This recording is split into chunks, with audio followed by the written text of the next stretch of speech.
ఎటువంటి పరిస్థితులు ఉన్నా జిల్లాను అభివృద్ధి చేయడమే లక్ష్యంగా పనిచేస్తారని మంత్రి డోలా బాలవీరాంజనేయ స్వామి తెలిపారు. ఎటువంటి పరిస్థితులు ఉన్నా జిల్లాను అభివృద్ధి చేయడమే లక్ష్యంగా పనిచేస్తానని మంత్రి డోలా బాలవీరాంజనేయ స్వామి తెలిపారు. ప్రకాశం జిల్లా 56వ ఆవిర్భావ దినోత్సవం సందర్భంగా ఒంగోలులోని ప్రకాశం భవన్లో ప్రత్యేక కార్యక్రమం నిర్వహించారు. తొలుత కలెక్టర్ తమీ మన్సారియా, ఎమ్మెల్యేలు Damacharla Janardhan, Vijay Kumar, maritime board chairman Damacharla Satya, tourism chairman Balaji అధికారులతో కలిసి ఆయన పూలమాలలు వేసి నివాళులర్పించారు. ఈ సందర్భంగా మంత్రి మాట్లాడుతూ జిల్లాలో బాల్య వివాహాల నివారణతో పాటు శిశుమరణాలు తగ్గించనున్నట్టు తెలిపారు. నీటిపారుదల, పారిశ్రామిక రంగాల్లో అభివృద్ధి చేసి జిల్లా నుంచి వలసలు తగ్గించడంపై దృష్టి సారించామన్నారు.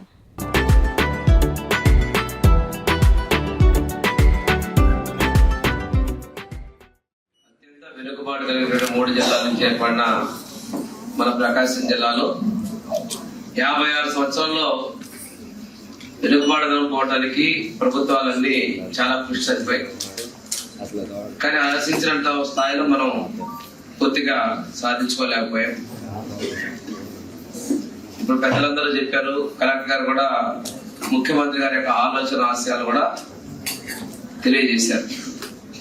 ప్రకాశం ప్రాంతానికి సంబంధించి విజన్ డాక్యుమెంట్ లో కూడా మన కలెక్టర్ కాన్ఫరెన్స్ లో మన ప్రకాశం జిల్లాది కలెక్టర్ గారు ప్రజెంట్ చేసిన ఈ విజన్ డాక్యుమెంట్ కి 2వ అవార్డు కూడా రావడం కూడా జరిగింది. అంటే ఆలోచనలో ప్రణాళిక విజన్ 47 లో భాగంగా ముఖ్యమంత్రి గారు చెప్పేటువంటి 10 సూత్రాలకి టార్గెట్స్ విషయంలో మనం గోల్ ఫిక్స్ చేసుకొని ముందున్నాం. ఇందాక కలెక్టర్ ప్రసంగంలో చెప్పినట్టు బాల్య వివాహాలు ఇది నిరోధించడం మనందరి బాధ్యత. రెండోది చిన్న బిడ్డలు, తల్లు, మాతృమరణ, శిశుమరణాలు అవి కూడా మన జిల్లాలో ఎక్కువగా ఉన్నాయి. వాటిని నివారించేందుకు కూడా మనందరి సహకారం కావాలి. విద్యాపరంగా చూసుకుంటే మనం ఇంకా వెనుకబాటులోనే ఉన్నాం. ఇన్స్టిట్యూషన్ విషయాల్లో తెలుగుదేశం ప్రభుత్వం ఉన్నప్పుడు ఇక్కడ యూనివర్సిటీ, ఆ రోజు ప్రకాశ్ యూనివర్సిటీగా పెట్టుకోవడం జరిగింది. అయినప్పటికీ కూడా పూర్తి స్థాయిలో యూనివర్సిటీ ఎస్టాబ్లిష్ కాలేదు. అది పూర్తి చేసే విధంగా అందరం కూడా సమిష్టిగా కృషి చేస్తున్నాం. అది పూర్తి స్థాయిలో సేవలు అందించే విధంగా మనందరం కూడా చొరవ తీసుకునే విధంగా కలెక్టర్ గారికి కూడా దానికి సంబంధించినటువంటి ప్రతిపాదనలు కూడా గవర్నమెంట్ పంపించాలని కూడా నేను రిక్వెస్ట్ చేస్తున్నాను. రెండోది హార్టికల్చర్ యూనివర్సిటీ ఆ రోజు మనం తీసుకొని రావడం జరిగింది. అది 2022లో విభజన తర్వాత కందుకూరు డివిజన్ ద్వారా నెల్లూరుకి వెళ్ళింది. సమీపంలో కందుకూరు కూడా మన ప్రకాశం జిల్లాలో కలవబోతా ఉంది. ఆ హార్టికల్చర్ యూనివర్సిటీ కూడా తిరిగి మన ప్రాంతాల్లోనే మనం అభివృద్ధి చేసుకునే అవకాశం.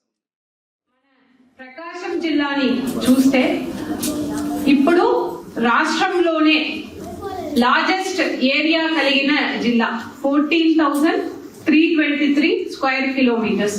అదే విధంగా వరల్డ్ ఫేమస్ బ్లాక్ క్యాలసీ గ్రానైట్ మన డిస్ట్రిక్ట్ లో మాత్రమే ఉంది. ఇది ఎక్కడ లేని రిసోర్సెస్ మన డిస్ట్రిక్ట్ లో ఉంది.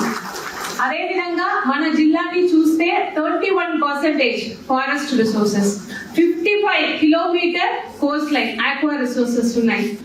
ఒంగోలు బుల్. అదే విధంగా రాష్ట్రంలోనే మన జిల్లాలో 6 నేషనల్ హైవే ప్రాజెక్ట్స్ మన డిస్ట్రిక్ట్ లో ఉన్నాయి. మన డిస్ట్రిక్ట్ ఒక లొకేషనల్ అడ్వాంటేజ్ కూడా ఉంది. విజయవాడ నుంచి పక్కన, అదే విధంగా చెన్నై నుంచి పక్కన ఉన్న ఒక డిస్ట్రిక్ట్. ఇటువంటి అడ్వాంటేజెస్ కలిగిన జిల్లా.